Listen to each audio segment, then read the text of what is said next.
कौन क्या था? एक बार दिमाग आपने जो है ना मतलब जिसने नियम दिया है उसका सुनो। अब मैंने क्या लिखा आपको बोला है कि सर इसने आपको जो पहला रूल इसके जो पहला पॉइंट है वो ये इसने जो लिया है इंक्रीज करके लिया है और इसको लिया एटॉमिक मास को, मतलब मास को उसने बढ़ते क्रम में लगाया है, एटॉमिक मास को बढ़ते क्रम में। मैं तो लिख दूं एटॉमिक मास को इंक्रीज करा है ना। इंक्रीज कैसे करा? देखो लीथियम पे कितना 7, फिर सोडियम पे कितना 23, पोटेशियम पे कितना 39। मतलब सुनो मेरे को, मैं बोलना चाह रहा हूँ कि उसने मास को इंक्रीज करा, ठीक है?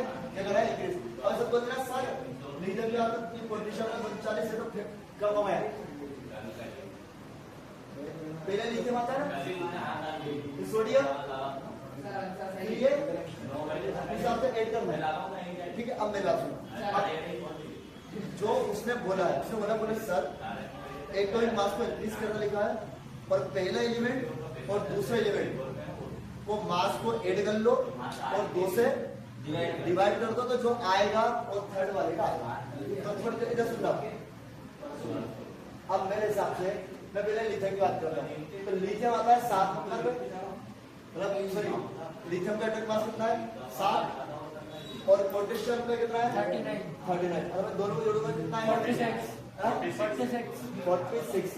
अगर 46 का 2 से डिवाइड करूंगा क्या आएगा 23। तो क्या सेम आया? मतलब जो लिखा था वो जो होता है वो सेम होता है, कोई दिक्कत नहीं है, उसका नियम काम सही है, उसका नियम सही है, कोई दिक्कत नहीं भैया।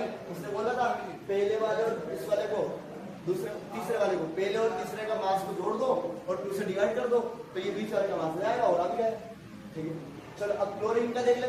100 तो क्लोरीन का अगर आप मास ऐड करोगे क्लोरीन का होता है 30.5 ये 35.5 और आयोडीन कितना होता है 127।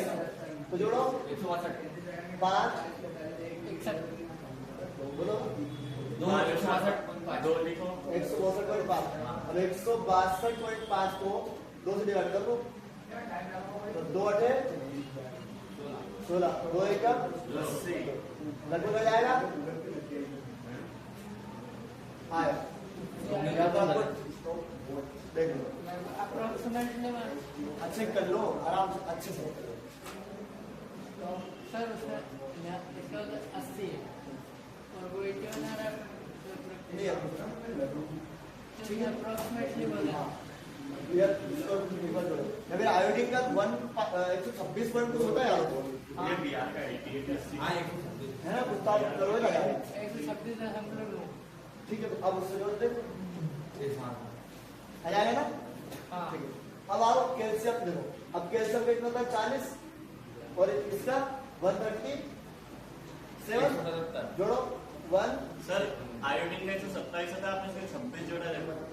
अरे क्या ये नहीं सही होगा आंसर चलो ये हो गया तो 177 मल्टीप्लाई कर दो 2 से 280 फिर होगा 280 एक तो लगभग आ जाएगा 88। हाँ तो उसने बोला था इसका मेरा रूल नहीं बोला कि भैया पहला एलिमेंट्स का एटॉमिक मास और थर्ड वाले का एटॉमिक मास को आप जोड़ोगे और 2 से डिवाइड करोगे तो बीच वाले का एटॉमिक मास आ जाएगा, जो कि आपके एनसीईआरटी में दे रखा है, तारीख बना रखी है।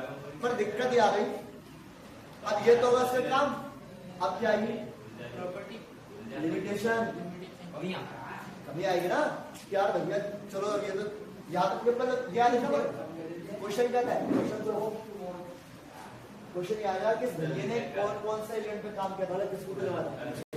हाँ तो एक काम करो, एक तालिका बना दो,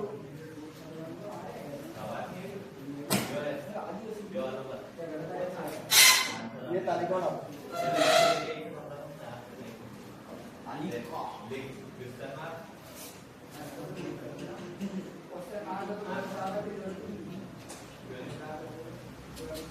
समझ रहे?